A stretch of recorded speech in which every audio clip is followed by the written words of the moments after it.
Just the concept alone was enough to draw me in. And under the internet, the dark web is how my old friend Kyle described it to me. It wouldn't be until he gave me a list of links that I would truly understand just why people refer to it as dark. Months before his passing, Kyle had progressively gotten darker in nature. Empathy seemingly vanishing from him. He would later go on to tell me that it started with his dive into the dark web and stumbling upon a site so dark and twisted that it could make even the most kind-hearted weird person into a demented parallel of their former self. Almost after a week of talking with him about Kyle finally agreed to share his secret stash of links with me. He told me never to share even one of the links with anybody. This statement made me uneasy about what I was getting myself into. But my curiosity was clawing at the edge of my brain, ready to jump out of my skull. I had to see things for myself. To do so, I would need to meet him the next day at the old library in the center of town. The next day, I was exhausted. I had stayed up into the early hours of the morning, scouring the internet for more information on the dark web. I found videos talking about underground drug trade sites and people who claim to have first-hand experiences that scarred them for life. Hearing of these kinds of things might turn away a normal person, but I wasn't one of them.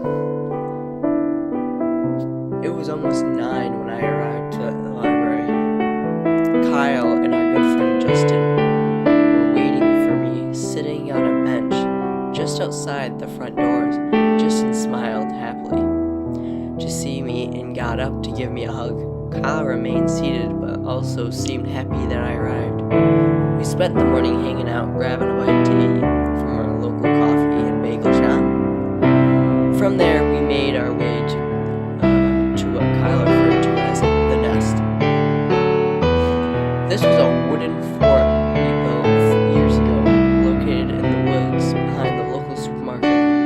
Upon reaching the Nest, Justin and I noticed that Kyle had done some redecorating of sorts. What had always been just a plain wooden fort was now completely covered with black tarps. He said that he had been spending nights out there and didn't want any homeless people to stumble across the place. Unusual, yes. But it was clear that Kyle was troubled. We didn't want to interfere with his way of coping with whatever it was he was going through. We all sat down on old chairs that I'd found in the dump a while back. Kyle reached into his pocket and pulled out his phone. He opened his note app and asked if I was sure I wanted the list. I said that I was. He copied the list, pasted it into a text, and sent it to me. He told me not to open it until I was ready to begin my dive into the endless cavern that is the dark web. I agreed and the text was sent.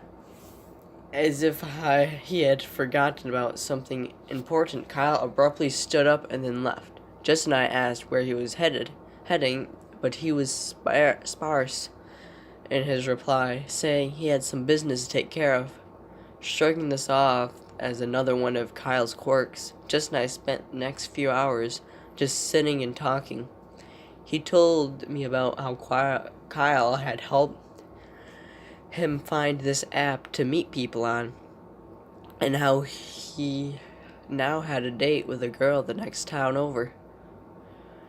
I was happy for him. He was a good guy, but never had any luck with women. I asked him if he remembered our awful first kiss back in 2nd grade.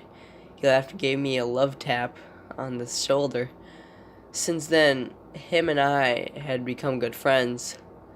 When I got home in the early afternoon, my mom was asleep on the couch. She had worked another double. I grabbed a blanket off the love seat and draped it over her to keep her comfortable. I made my way into the kitchen and grabbed a snack and headed up to my room to begin my journey into the uncharted waters of the dark web. From videos I watched the night before, I learned that I had to download a special web browser.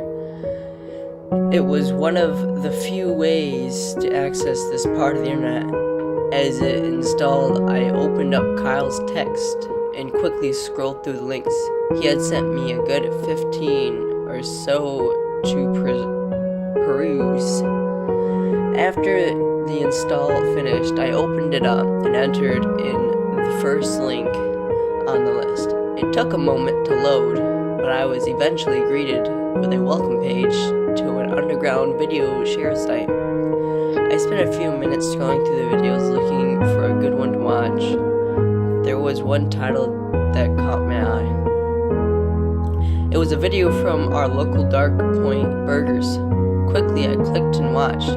Once loaded, I realized I was watching security footage dated just 3 months ago. I saw my friend Katie, who worked overnight there. She was standing in the middle of the frame, slowly backing away from the counter.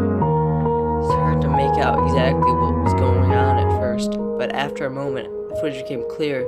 She had rolled up her sleeve and seemingly freaked out at the appearance of her arm. I noticed movement underneath the back of her shirt, as if a gust of wind had swept through the eatery. Further into the video, she was reaching into the ice cream machine. The footage went fuzzy for a moment, but it became clear again, showing Katie bolt out the door. She had gone missing a few months ago, and I wondered if this was her last time she was seen. The whole town thinks she killed her father because he was found dead at their home.